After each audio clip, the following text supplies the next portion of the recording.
तो दोस्तों welcome back to my channel. Cricket से रिलेटेड लेटेस्ट न्यूज लेके मैं फिर आपके सामने मौजूद हूं। बात करते हैं पहले खबर की। बीसीसीआई ने चाबुक चला दिया है सारी भारतीय टीम और जितने भी क्रिकेट खेलते हैं भारत में, तो उनके लिए 10 सूत्रीय एजेंडा ला दिया है। और भैया ये सब पे लागू होगा, चाहे वो स्टार प्लेयर हो चाहे वो घरेलू प्लेयर हो। अगर आप भारतीय टीम के लिए खेलने आ गए हैं तो आपको इन सारी चीज़ों को, जो 10 सूत्रीय एजेंडा है, उसको मानना पड़ेगा। नहीं माना तो लगा लीजिए आप हमेशा के लिए भारतीय क्रिकेट से दूर भी हो सकते हो। तो इस प्रकार के कड़े नियम बनाए हैं, देखते हैं क्या फर्क पड़ेगा। नियम आपको मैं बताता हूँ, बड़े दिलचस्प है। तो दोस्तों, जो 10 सूत्रीय एजेंडा बनाया गया है उसमें सभी को ये बोल दिया गया है कि बिल्कुल अनिवार्य है। और अगर कोई काम इससे अलग करते हो तो पहले परमिशन लेनी पड़ेगी। परमिशन भी किसकी लेनी पड़ेगी वो मैं आपको बता देता हूँ। अनुशासन और एकता लाने के लिए 10 सूत्रीय एजेंडा बनाया गया है। अब ये सभी खिलाड़ियों पर लागू होगा, चाहे वो घरेलू खिलाड़ी हो चाहे वो भारतीय टीम में खेलते हो, इंटरनेशनल, सब पे यह नियम अनिवार्य तौर से लागू हो गया है। और जो खिलाड़ी अपने जो विदेशी दौरों में अपने निजी स्टाफ को भी ले जाते हैं, अब वह उन्हें नहीं ले जा सकते। और किसी भी सीरीज में या फिर विदेशी दौरे के दौरान ना, तो कई बार जो ये प्लेयर्स हैं ये विज्ञापनों की शूटिंग में भी मशगूल हो जाते थे, हिस्सा ले लेते थे, तो अब नहीं ले पाएंगे। ऐसे कई नियम बीसीसीआई ने बना दिए हैं। और अगर किसी को इस प्रकार के काम करते हुए पाया गया तो अनुशासनात्मक कार्रवाई जरूर होगी। इसके अलावा केंद्रीय अनुबंध जो है, जो रिटेन होता है कि भैया इसको इतने मिलेंगे, इसको इतने मिलेंगे, और इंडियन प्रीमियर लीग जैसे आप भाग लेने से भी प्रतिबंधित हो जाओगे अगर आपने यह अनुशासन और नियम तोड़े तो। और ये नियम क्यों बने ये तो आपको पता ही होगा, क्योंकि न्यूजीलैंड और ऑस्ट्रेलिया के विरुद्ध भारत ने क्या शानदार प्रदर्शन किया है। मतलब ये प्रदर्शन किसी भी भारतीय फैन को पच ही नहीं रहा, तो अगर नियम बने हैं तो भारतीय फैन जरूर कह रहे होंगे हाँ इसी लायक थे और अच्छा हुआ। और उस सीरीज में चाहे विराट कोहली हो, रोहित शर्मा हो, हाथ धो के सारे क्रिकेट फैन, मीडिया, एक्सपर्ट सब पीछे पड़ गए थे। और इन पूर्व दिग्गज टीम जो है, दिग्गज टीम के पोस्टमार्टम कर रहे थे ना कि भैया इनको वहाँ खेलना चाहिए, रणजी खेलना चाहिए, ये खेलना चाहिए। तो अब सबको आड़े हाथों ले लिया गया है। 6 घंटे की मैराथन मीटिंग चली थी उसके बाद।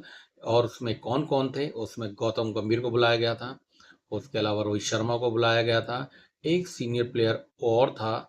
और उनके बाद जो उनके विचार विमर्श सुने, उसके बाद यह सारे नियम लागू किए गए। और ये बीसीसीआई की मीटिंग मुंबई में हुई थी, जो 6 घंटे चली थी। और इसमें इंडिया के जो हालिया प्रदर्शन था उसके बारे में समीक्षा की गई। और मैंने आपको जैसे बताया कि गौतम गंभीर के अलावा रोहित शर्मा हो गए, सेलेक्टर्स भी हो गए, अजीत अगरकर भी हो गए, एक और भी सीनियर खिलाड़ी थे, वो सब हिस्सा लिया था। और इस बैठकों में फिर जो सिफारिश दी गई कि भैया ये होना चाहिए, बोर्ड अधिकारियों ने गौर से सुना और उसके बाद इसको लागू कर दिया गया।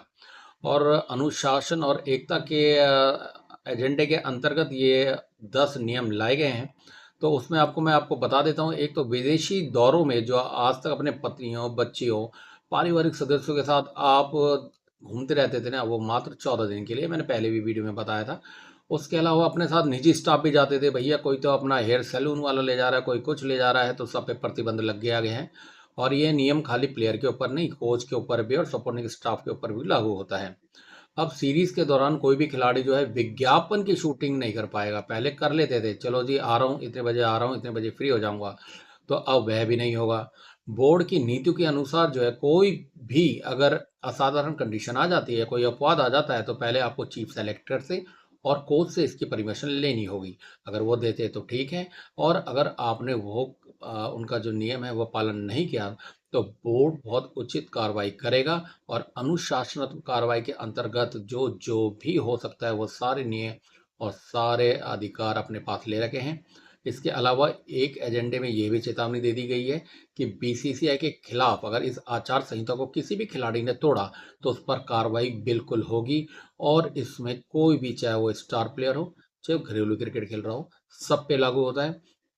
और बीसीसीआई पता है क्या करेगा? बीसीसीआई पहले उन सभी प्लेयर को जिन्होंने अगर ये नियम तोड़े होंगे, तो सारे टूर्नामेंट जो बीसीसीआई से एफिलेटेड है उन सब को प्रतिबंधित किया जाएगा, वह नहीं खेल पाएंगे ये टूर्नामेंट। और इसमें आप यकीन मानेंगे, इंडियन प्रीमियर लीग जैसे और केंद्र अनुबंध जो है उन सब में भी कटौती का प्रावधान शामिल है। तो देखिए आप कितना तगड़ा एजेंडा बना रखा है। और बोर्ड ने यह नियम भी बनाए हैं कि अब से जो किसी भी दौरे में खिलाड़ी जाते थे और प्रैक्टिस करते थे, तो उस प्रैक्टिस में के प्लेयर जो है सीधा बीच में ही होटल में चले जाते थे। अब ऐसा नहीं होगा। आप अगर प्रैक्टिस नहीं भी कर रहे, आपको ग्राउंड में ही रहना है। समस्त स्टाफ, समस्त क्रिकेटर्स को एक साथ ग्राउंड से बाहर आना है, तो यह भी एक नियम बन गया है। इसके अलावा अगर कोई खिलाड़ी जो है अलग से यात्रा करने की जो अनुमति अब इतनी जल्दी नहीं दी जाएगी, और अगर मैच या निर्धारित समय से पहले ख़त्म भी हो जाता है, तो भी खिलाड़ियों को वहीं वेट करना पड़ेगा और वह अलग-अलग नहीं आ सकते, इकट्ठा ही जाएँगे। तो यह भी एजेंडे में शामिल है। इसको अनुशासन और एकता के लिए बताया गया नियम है कि भैया इससे भारतीय टीम में जो मनमुटाव और जो फिलहाल मिसमैनेजमेंट चल रहा है, वो बिल्कुल पूर्ण रूप से ठीक हो जाएगा। तो देखते हैं ये नियम किस प्रकार से फ़ायदेमंद होते हैं भारतीय टीम के लिए या नहीं, और आने वाले समय में इस बारे में मैं आपको बताऊंगा कि वाकई में इससे फ़र्क पड़ा है या नहीं। ऐसे ही इंटरेस्टिंग वीडियो लेके लगातार मैं क्रिकेट से रिलेटेड, क्योंकि क्रिकेट से रिलेटेड चैनल है, मैं आपके सामने रखता रहूँगा। आशा करता हूँ वीडियो पसंद आया होगा। वीडियो पसंद आया तो प्लीज़ चैनल को like, comment, share, follow, subscribe जरूर कीजिएगा। धन्यवाद। वंदे मातरम। जय हिंद।